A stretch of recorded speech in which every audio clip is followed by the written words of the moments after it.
कहा था ना अगले एक हफ्ते में वीडियो आ जाएगी। देखा, जो मैं बोलता हूँ हमेशा सच हो ही जाता है। जो मैं बोलता हूँ वो मैं करता हूँ। तो आज हम लोग एक नया चैप्टर लेकर आए हैं जो कि है लाइट में हम लोग आज इस बार रिफ्लेक्शन और रिफ्रैक्शन पढ़ेंगे।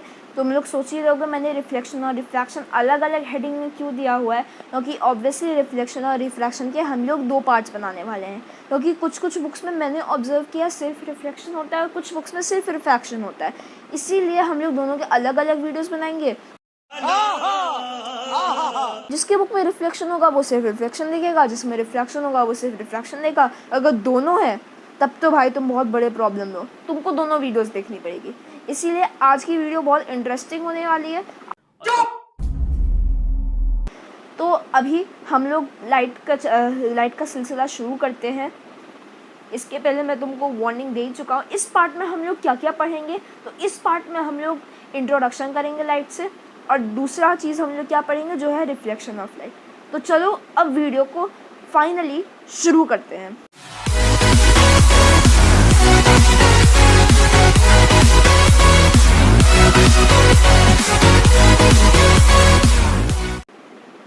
First of all what is light. Light एक एनर्जी है, जैसे हमारे आसपास कोई भी एनर्जी होती है, fire energy, electric energy, mechanical energy, potential energy, और भी बहुत सारी एनर्जीज होती हैं। तो वैसे ही लाइट एक एनर्जी है। एक एनर्जी है, इसका फंक्शन क्या है, हमारे आसपास की जो चीज़ें होती है जो अपनी लाइट खुद से प्रोड्यूस नहीं करती वो लाइट की वजह से हमें दिखाई देती है। जैसे कि जिसकी अपनी खुद की लाइट नहीं होती, एज फॉर एग्ज़ाम्पल अगर हम लोग अपने रूम से बल्ब्स हटा दें सारे, और रात में जब सनलाइट बाहर से नहीं आती तो फिर पूरा रूम अंधेरा अंधेरा हो जाता है। कभी सोचा है क्यों? क्योंकि आसपास ना कोई लाइट नहीं है तो फिर तुमको सब जगह अंधेरा ही अंधेरा दिखता है, तो और तुमको कुछ दिखाई नहीं देता। इसका मतलब है कि सिर्फ लाइट है जिसकी वजह से हमें आसपास की सारी चीज़ें दिखाई देती है। लेकिन कैसे यार, हमारे आसपास की सारी चीज़ें हमें कैसे दिखाई देती है लाइट की वजह से? कोई तो रीज़न होगा। तो अभी हम लोग इसको इसी स्लाइड में, इसी वीडियो में हम लोग आगे पढ़ेंगे। तो चलो इत्मीनान रखो भाई, शांति रखो, अभी हम लोग पढ़ रहे हैं। तो लाइट में ना मेनली 2 टाइप्स के ऑब्जेक्ट होते हैं। पहला टाइप ऑफ ऑब्जेक्ट है ल्यूमिनस ऑब्जेक्ट्स और दूसरे हैं नॉन ल्यूमिनस ऑब्जेक्ट्स। तो ल्यूमिनस ऑब्जेक्ट्स वो होते हैं जो अपनी लाइट खुद से प्रोड्यूस करते हैं, और नॉन ल्यूमिनस ऑब्जेक्ट्स वो होते हैं जो ल्यूमिनस ऑब्जेक्ट्स नहीं, अभी नहीं बताऊंगा ऐसे इतनी जल्दी। नॉन ल्यूमिनस ऑब्जेक्ट्स के बारे में मैं तुमको आगे बताऊंगा। ये समझो नॉन ल्यूमिनस ऑब्जेक्ट्स अपनी लाइट प्रोड्यूस नहीं करते, as simple as that. Okay, so now how can we see luminous objects? बहुत सिंपल फंडा है यार, इसको पढ़ने की कोई ज़रूरत नहीं है। तो मतलब सीधा लाइट आई तुम्हारे आँख में चली गई तो तुमको ऑब्जेक्ट तो विजिबल होगा ही ना। हाल पूछना है तब तो नॉन ल्यूमिनस ऑब्जेक्ट्स का हाल पूछो ना। एक्चुअली ये देखने से ऐसा लगता नहीं है कि नॉन ल्यूमिनस ऑब्जेक्ट्स का उतना ख़राब हाल है। चंदा मामा को देखा, एकदम उनकी स्माइल देखो यार, इतनी अच्छी स्माइल मार रहे हैं, यो दिमाग लगाया चंदा मामा ने। सूरज जैसे नहीं, जल रहे, know that is in the concept of moon. चांद ने क्या किया, अपना एकदम स्पेक्टिकल्स लगा के आया, सनग्लासेस लगा के आया, और सन से जो लाइट लिया वो सीधा पृथ्वी पे रिफ्लेक्ट कर दिया, अर्थ पे रिफ्लेक्ट कर दिया, जो तुम्हें विजिबल होता है। ऐसे चंदा हमें विजिबल होता है, यानी कि हम लोग ये कंक्लूड कर सकते हैं कोई भी नॉन ल्यूमिनस ऑब्जेक्ट किसी भी ल्यूमिनस ऑब्जेक्ट से लाइट लेके उसे रिफ्लेक्ट करती है, जो अगर हमारी आंखों में पड़ती है तो फिर हमें वो ऑब्जेक्ट विजिबल होता है। समझ रहे हो ना मेरी बात को? समझ रहे हो? इसी फिनोमेना को हम लोग रिफ्लेक्शन ऑफ लाइट कहते हैं। जैसे केमिस्ट्री, बायोलॉजी, इन सब में प्रोसेस होते हैं, तो फिज़िक्स में प्रोसेस नहीं होता, फिज़िक्स में फिनोमेना होता है। तो इस फिनोमेना को हम लोग रिफ्लेक्शन ऑफ लाइट कहते हैं, जिसके बारे में हम लोग आगे पढ़ने वाले हैं। तो अभी हम लोग रिफ्लेक्शन के बारे में डीप में पढ़ेंगे। क्या डीप में पढ़ेंगे?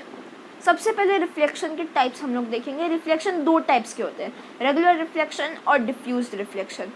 तो तुमने कभी सोचा है कि हम लोग अपनी खुद की रिफ्लेक्शन, मतलब जब भी रिफ्लेक्शन होती है तो हर ऑब्जेक्ट अपनी लाइट को रिफ्लेक्ट करता है जो उसे किसी भी ल्यूमिनस ऑब्जेक्ट से मिलती है, लेकिन क्या तुमने कभी सोचा कि जब हम लोग मिरर में देखते हैं तो हमें अपनी शक्ल दिखाई देती है, अपनी शक्ल सूरत दिखाई देती है, लेकिन जब हम लोग ज़मीन पर देखते हैं तो हमें ज़मीन दिखाई देती है? ऐसा क्यों होता है यार? मिरर में देखेंगे तो मिरर क्यों दिखाई देगा, मिरर में देखेंगे तो फिर हमें मिरर दिखाई देना चाहिए ना, अपनी रिफ्लेक्शन थोड़ी ना दिखाई देनी चाहिए। तो अब ऐसा क्यों होता है? इसमें हमारे पास एक डॉक्टर है mister Dhupia. First of all मैं आपको इन्फॉर्म करना चाहूँगा कि mister Dhupia is just a hypothetical character here, तो प्लीज़ इसको दिल से मत लगा लेना। तो mister Dhupia is a doctor. Mister Dhupia क्या है? नेफ्रो है, मतलब किडनी के डॉक्टर है। तो इन्होंने कभी फिज़िक्स उतना अच्छे से पढ़ा नहीं, ये बस बायोलॉजी में अपना मग्न रहते थे। एक दिन इनके दिमाग में यही सवाल आया जो अभी हमारे दिमाग में सवाल आ रहा है कि जब ये मिरर में देखते थे तो इनको अपना रिफ्लेक्शन दिखाई देता था, पर जब ये वॉल पे या फिर फ्लोर पे देखते थे तो फिर इन्हें सिर्फ वॉल या फ्लोर दिखाई देता था। ऐसा ये मिस्टर धूपिया के दिमाग में स्ट्राइक कर रहा है। तो चलो अब हम लोग मिलकर मिस्टर धूपिया को हेल्प करते हैं। Now what happens here is that जब मिस्टर धूपिया मिस्टर धूपिया के शरीर पे टकराती है और वो रिफ्लेक्ट होकर आईने पे जाती है, तो आईना एक प्लेन सरफेस है, राइट। अब प्लेन सरफेस आईना कैसे है और वॉल कैसे नहीं है, ये तुमको मैं ऑलरेडी बता चुका हूँ। ये कॉन्सेप्ट मैं ऑलरेडी फ्रिक्शन वीडियो में देख चुका हूँ। मेरी फ्रिक्शन पार्ट 1 वीडियो जाके देख लो, उसमें आगे आगे बढ़ा के तुम कॉन्सेप्ट देख लेना।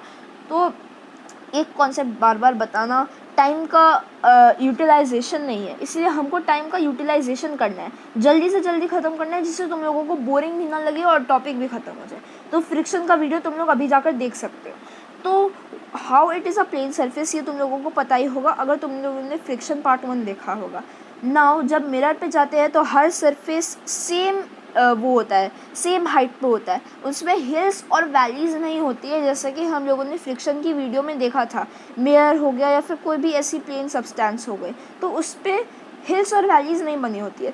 अब उससे क्या हुआ, दिस रिजल्ट्स दैट जब उस पर हिल्स और वैलीज़ नहीं बनी रहती तो सारे लाइट रेज एक सरफेस पे जाके टकराते हैं, यानी कि तुम्हारी बॉडी से मान लो बिलियंस ऑफ लाइट रेज निकली और सीधा जाके मिरर पे लगी और मिरर से रिफ्लेक्ट होकर billions of light rays same direction में आएंगी। वाई? क्योंकि surface is always same. Are you getting my point? जब सरफेस सेम रहेगा तो फिर सारी लाइट रेज एक डायरेक्शन में आएंगी। तो यही होता है मिस्टर धूपिया के साथ। जब ये आईने में देखते हैं तो बल्ब से ल्यूमिनस लाइट आती है, इनकी बॉडी से टकराकर वो सीधा मिरर पे जाती है और मिरर पे जाती है तो मिरर उसे एक प्रॉपर वे में, एक प्रॉपर डायरेक्शन में रिफ्लेक्ट करता है। अगर तुम वॉल का केस देखो तो जब वॉल पे ऊबड़ खाबड़ सरफेसेस होंगे, हिल्स और वैलीज होंगी, तो लाइट को एक प्रॉपर एक सरफेस नहीं मिलेगा जिस पे वो जा सके, एक प्रॉपर प्लेन नहीं मिलेगा जिससे एक डायरेक्शन सबको मिल सके। तो जब प्लेन डिफरेंट होंगे तो डायरेक्शन डिफरेंट होंगे और डायरेक्शन डिफरेंट होंगे तो फिर इमेज का जो फॉर्मेशन होगा वो नहीं हो पाएगा। क्योंकि अब तुम मान लो तुम्हारे पास 4 जिक्सॉ पजल है जिसको जोड़ के डोरेमोन बनता है। अब मान लो मैंने 4 जिक्सॉ पजल्स को उल्टा सीधा जोड़ दिया, क्या तुम पहचान पाओगे डोरेमोन है? ऑल्दो तुम अपना सेंस लगा कर पहचान पाओगे, बट जो सेंसलेस होगा जिसको सिर्फ डोरेमोन देखने से पता चलता है वो क्या पहचान पाएगा? ऐसे ही लाइट में जब सारी लाइट रे स्कैटर हो जाती है, जैसे कि इनका जो फेस वाला लाइट रे है वो ऊपर जा रहा है, जो इनका ये हेयर वाला लाइट रे है वो पीछे जा रहा है, जो इनका प्रिस्क्रिप्शन वाला लाइट रे है वो नीचे जा रहा है, तो ऐसे अगर होगा तो फिर इनका इमेज फॉर्म नहीं हो पाएगा, राइट। तो इसीलिए ये सिर्फ दीवार देख पाते हैं, ये अपना चेहरा उसमें नहीं देख पाते हैं। जब स्टेनलेस स्टील या फिर कोई ऐसे बर्तन होंगे जो कि बहुत पॉलिश्ड होते हैं तो उस पर आप अपना चेहरा आसानी से देख पाओगे। Are you getting it? ठीक है, तो अभी इस टॉपिक में हम लोग सिर्फ प्लेन मिरर्स से जो रिफ्लेक्शन होती है उसी के बारे में डिटेल में पढ़ेंगे। अब आगे तुमको रफ सरफेसेस के बारे में उतना अच्छे से पढ़ाई होगा या नहीं होगा, I am not that sure, because मैंने भी उतने आगे का अभी तक पढ़ा नहीं है। ओके, सो इससे पहले कि हम लोग ये प्लेन मिरर में जो रिफ्लेक्शन होती है उसके बारे में अच्छे से पढ़े, हम लोगों को पहले 3 टर्म्स के बारे में जानना होगा। ये 3 टर्म्स कौन कौन से हैं? इंसिडेंट रे, रिफ्लेक्टेड रे और नॉर्मल। ये तीनों क्या है? जान है लाइट के। मतलब अगर तुमको ये तीनों नहीं आते होंगे तो तुमको लाइट में कुछ नहीं आता। तो ये तीनों को तुम बहुत ध्यान से सुनो, वरना तुम्हारी लाइट बर्बाद हो जाएगा। ये तीनों ये कैपेसिटी रखते हैं। ओके, तो पहला है इंसिडेंट रे, दूसरा है रिफ्लेक्टेड रे, तीसरा है नॉर्मल रे। मैं तीनों को एक ही साथ समझा देता हूँ। नाउ यू थिंक दैट तुमने कोई टॉर्च को एक मिरर पे मारा, टॉर्च को नहीं मारा, टॉर्च से लाइट मारी मिरर पे, तो लाइट मिरर पे स्ट्राइक किया और लाइट वापस रिफ्लेक्ट होके आ गया because it's a mirror, it's a plane mirror. तो जो लाइट मिरर पे लगा, यानी कि जो लाइट तुमने टॉर्च से मारा, that was an incident ray, क्योंकि वो एक ऐसी लाइट थी जो मिरर से स्ट्राइक कर रही थी। यानी कि ऑब्जेक्ट से जो मिरर पे आती है, तुम ये समझ सकते हो, ऑब्जेक्ट से जो मिरर पे आती है वो है इंसिडेंट रे, और जो मिरर से दूर जाती है वो है रिफ्लेक्टेड रे। यानी कि जब तुम इंसिडेंट रे मारोगे तो फिर जो रे रिफ्लेक्ट होकर आती है वो रिफ्लेक्टेड रे, और इन दोनों के बीच में जो परपेंडिकुलर बनता है उसे हम लोग नाम देते हैं नॉर्मल। नॉर्मल एक रियल लाइन नहीं है, ये एक इमेजिनरी लाइन है। इससे हम लोग इक्वेशंस बनाते हैं, इक्वेशंस बनाने में ईजी रहता है। ये तुम समझ लो कि फिज़िक्स में जो कोई भी इमेजिनरी चीज़ ली गई है वो इसीलिए ली गई है ताकि हम उससे अच्छे से इक्वेशंस बना सकें, कैलकुलेशंस कर सकें। तो ठीक है, नॉर्मल एक इमेजिनरी लाइन है। अब इससे रिलेटेड बहुत सारे टर्म्स होते हैं, जैसे कि angle of incidence, angle of reflection, point of incidence, point of reflection. तो ये सब मैं इसी में बता देता हूँ। तो क्योंकि ये सब जो थे इंसिडेंट रे और रिफ्लेक्टेड रे से जुड़े हुए थे, इसीलिए मैंने इनको स्पेसिफिकली लिखा नहीं। सो पॉइंट ऑफ इंसिडेंस और पॉइंट ऑफ रिफ्लेक्शन क्या होता है कि जिस पॉइंट पर इंसिडेंट रे और रिफ्लेक्टेड रे एक साथ मिलते हैं, यानी उसी पॉइंट को हम लोग क्या कहते हैं, point of incidence, point of reflection. तो तुम लोग ये बात समझ लो कि हमेशा point of reflection, point of incidence same जगह पे लाई करेगा, और नॉर्मल जहाँ से निकलता है वो भी सेम ही जगह पे लाई करेगा। तो ये होता है पॉइंट ऑफ इंसिडेंस और point of reflection. Now what is angle of incidence और एंगल ऑफ रिफ्लेक्शन? जो एंगल नॉर्मल और इंसिडेंट रे के बीच में बनता है उसे हम लोग कहते हैं एंगल ऑफ इंसिडेंस, और साइमल्टेनियसली जो एंगल नॉर्मल और रिफ्लेक्टेड रे के बीच में बनता है उसे हम लोग कहते हैं angle of reflection. Is that clear? अब हम लोग पढ़ेंगे laws of reflection. So what is laws of reflection? ऐसे लॉज होते हैं ये जिससे हम लोगों का लाइट के बारे में कैलकुलेशन करने में हमारे बहुत इजी हो जाता है। यानी कि अगर तुमको कोई भी फिजिशियन या साइंटिस्ट बनना है या फिर नहीं भी बनना है और लाइट के लिए तुमको इक्वेशंस करने हैं, तो उसमें तुमको कैलकुलेशन इजी हो जाता है अगर तुम ये लॉज ऑफ रिफ्लेक्शन पढ़ लोगे। ये बहुत इंपॉर्टेंट है, ठीक है, लाइट का बहुत इंपॉर्टेंट टॉपिक है ये, तो इसको ना तुम थोड़ा ध्यान से सुनना। Now what is the first law of reflection? Incident ray, reflected ray और नॉर्मल रे एक ही प्लेन में लाई करेंगे। यानी कि अगर ये मिरर है तो इसमें इंसिडेंट रे, रिफ्लेक्टेड रे और नॉर्मल रे जो है एक ही प्लेन में लाई करेंगे, यानी कि मिरर ही से निकलेंगे ये तीनों। Are you getting my point? यानी कि अगर इंसिडेंट रे मिरर पे निकला तो ये नहीं है कि मिरर के पीछे से रिफ्लेक्टेड रे निकल रहा है, वो मिरर ही पर रिफ्लेक्ट होकर आगे चला जाएगा। तो प्लेन ऑल्दो सेम है, इसीलिए ये हो गया फर्स्ट लॉ ऑफ रिफ्लेक्शन। और दूसरा है जो एंगल ऑफ इंसिडेंस होता है वो हमेशा एंगल ऑफ रिफ्लेक्शन के इक्वल होता है। क्यों इक्वल होता है इसका अभी तुमको रीज़न जानने की ज़रूरत नहीं है, और अगर तुम इतने ही हो तो फिर तुम क्या करो ना कि तुम यूट्यूब पे चले जाओ और उधर तुम दे देना कि how can we prove the second law of reflection, तो उसमें तुमको दे देगा। और this is a not derivation class, क्योंकि बहुत बच्चों को इसमें इंटरेस्ट रहता है और बहुत बच्चों को नहीं रहता है, तो I can not do a poll of majority like this. So इसीलिए मैं अभी डेरिवेशन नहीं सिखाऊंगा। अगर बहुत रिक्वेस्ट आएंगी तो मैं डेरिवेशन सिखा दूंगा। ऑल्दो मैं तुमको एक चीज़ बताता हूँ, मैंने एक नया सब्जेक्ट इन्वेंट किया जो है TEFP, तुम लोग उसको TEFP भी बुला सकते हो, यानी कि theorem, equation and formula proving. जो कोई भी थ्योरम, इक्वेशन और फार्मूला होता है वो हमेशा प्रूव्ड होता है। यानी कि जैसे मान लो पाइथागोरस थ्योरम है मैथमेटिक्स में, तो पाइथागोरस थ्योरम अगर मैथमेटिक्स में है तो उसको किसने बनाया था? पाइथागोरस ने बनाया था। तो पाइथागोरस भगवान तो थे नहीं कि उनके दिमाग में सीधा फ्लैश आया अरे भाई ये थ्योरम है, सीधा निकाल देते हैं थ्योरम। उन्होंने क्या किया होगा कि ऑब्जेक्ट्स की चीज़ सामने की आसपास की चीज़ें देखकर उन्होंने उसको रियलाइज़ करके इक्वेशंस बनाए थे, जिससे उन्होंने ये रियलाइज़ किया, जैसे कि कोई ट्रायंगल को देखा होगा, राइट एंगल ट्रायंगल को, तो उन्होंने ये रियलाइज़ किया कि yes hypotenuse is equal to the sum of legs. तो उन्होंने इस पर फॉर्मूला निकाला था। यानी कि ये तुम समझ लो कि जो कोई भी कुछ भी करता है उसका एक रीज़न है। फिज़िक्स, मैथमेटिक्स में जो कोई भी फॉर्मूला निकला है उसका कोई ना कोई एक रीज़न है फिज़िक्स और मैथमेटिक्स में, तो उस रीज़न को हम लोग क्लियर करेंगे अगर तुम लोग रिक्वेस्ट करोगे तो। ठीक है, बहुत भाषण हो गया। सेकेंड लॉ ऑफ रिफ्लेक्शन भी तुम लोगों को आई थिंक क्लियर हो गया होगा। Now we will learn about the formation of image of an object through plane mirror। Plane mirror से इमेज का फॉर्मेशन कैसे होता है ये हम लोग सीखेंगे। सबसे पहले तुम इधर एक आँख देख रहे हो। अब इधर तुम ना क्या करो कि सिर्फ तुमको 3 ही चीज़ें ध्यान रखनी है।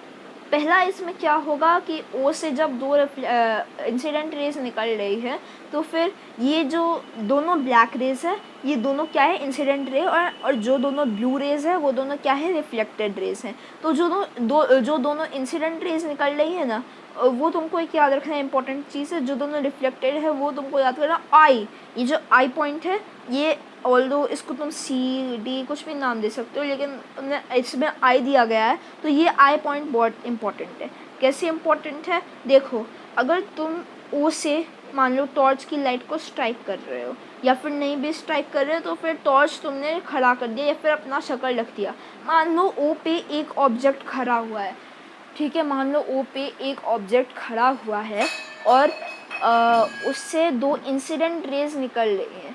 ओ पे एक ऑब्जेक्ट खड़ा हुआ है, उससे 2 इंसिडेंट रेज निकल रही है और 2 बिलियंस ऑफ इंसिडेंट रेज निकलती है और वो दोनों एंगल पे एक सिमिलर एंगल पे रिफ्लेक्ट हो रही हैं। सिमिलर एंगल पे रिफ्लेक्ट हो रही है तो वो एक आदमी जो इधर खड़ा है उसकी आपको आँख दिख रही होगी तो वो उस तक गई तो उसको क्या लगा, अगर वो मिरर नहीं होती, उसको नहीं पता होता कि मिरर से ऐसे रिफ्लेक्शन होती है तो उसको क्या लगेगा कि जो आदमी है खड़ा है, जो उसको तो आदमी दिख रहा है तो उसको क्या लगेगा जो आदमी खड़ा है वो आई पे खड़ा हुआ है।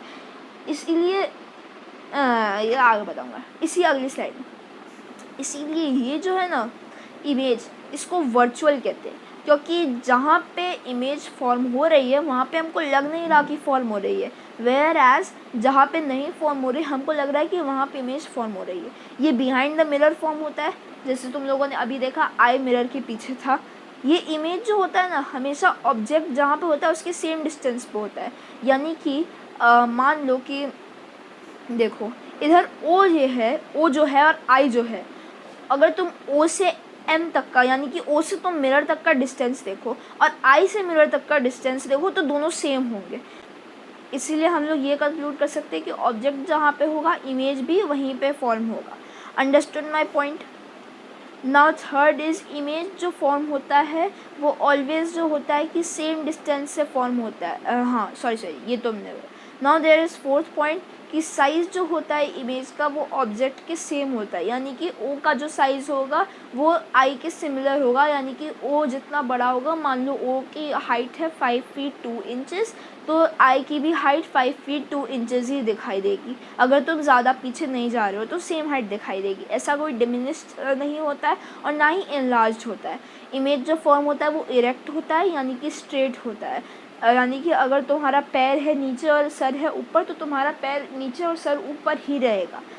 और लास्ट है कि इमेज लिटरली इन्वर्टेड होता है, यानी कि जो चीज़ लेफ़्ट में होती है वो तुमको राइट में दिखती है और जो चीज़ राइट में होती है वो तुमको लेफ़्ट में दिखती है। ठीक है, ये तुमको क्लियर हो गया। अब है पेरिस्कोप के बारे में हम लोग जानेंगे।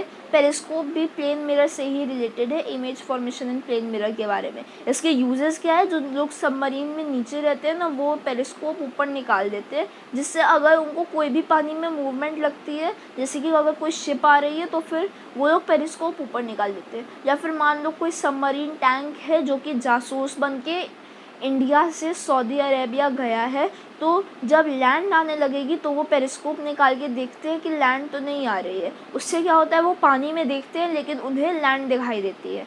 तो फिर ये कैसे होता है यार, तुम सोचो ना पेरिस्कोप वर्क कैसे करता होगा। इसके लिए एक बहुत ही झकास कॉन्सेप्ट है, अभी हम लोग देखेंगे।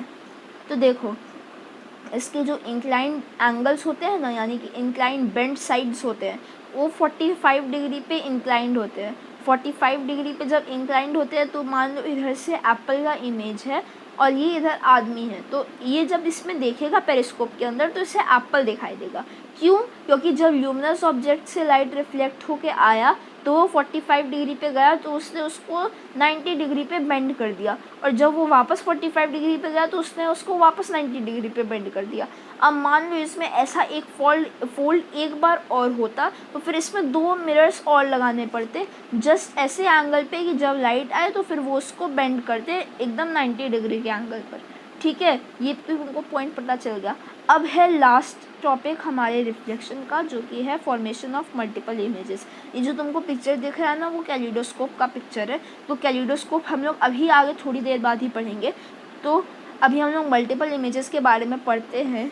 यानी कि जब दो मिरर्स x डिग्री पे इंक्लाइंड रहते हैं तो इमेज जो फॉर्म होता है वो होता है 360/x-1।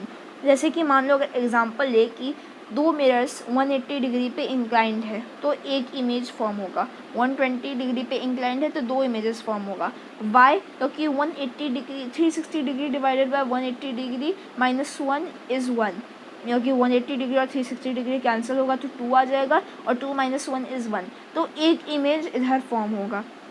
इसका एक हमारे पास टॉय है, इंसान ने टॉय बनाया। ये इसके अंदर ना तुम देखोगे तो तुमको बहुत सुंदर लगेगा। इसमें ऐसा अगर रिफ्लेक्शन बनाएगा आदमी तो आदमी पागल ही हो जाएगा, लेकिन इसलिए ऐसा अगर सेम टू सेम ड्राइंग बनाना होगा वो तुमको इतना अट्रैक्टिव लगेगा भी नहीं। तो क्या करते हैं कि एक कांच का टुकड़ा रखते हैं और साइड साइड में प्लेन मिरर्स रख देते हैं, तो इसके बहुत सारे इमेजेस तुमको दिखाई देते रहते हैं और वो ना एकदम ब्यूटीफुल सा लगता है। तो ये होता है, इसको हम लोग नाम देते हैं कैलिडोस्कोप। कैलिडोस्कोप का कोई वैसा पॉइंट नहीं है, ये सिर्फ एक टॉय है जिसको हम लोग एग्जाम्पल के तौर पर यूज़ करते हैं। So this was my today's video. अगर तुम लोगों को वीडियो अच्छा लगा होगा तो सब्सक्राइब करना, लाइक करना और शेयर करना होगा तो करना, नहीं करना होगा तो नहीं करना। जिसको देखना होगा वो अपना खुद देख लेगा। तो होप आप लोगों को मज़ा आया होगा। Please wait for my next video जो कि है रिफ्रैक्शन ऑफ लाइट, या रिफ्रैक्शन ऑफ लाइट 1 हफ्ते के करीब में वो भी आ जाएगी। तो प्लीज़ वेट, जल्द ही आएगी। नहीं, ये तो मैंने उसका डायलॉग मार दिया, शॉर्ट्स का डायलॉग। प्लीज़ वेट, आ जाएगी, 1 हफ्ते में आएगी, ठीक है। तो अभी के लिए चलते हैं, मिलते हैं अगली वीडियो में, तब तक के लिए बाय।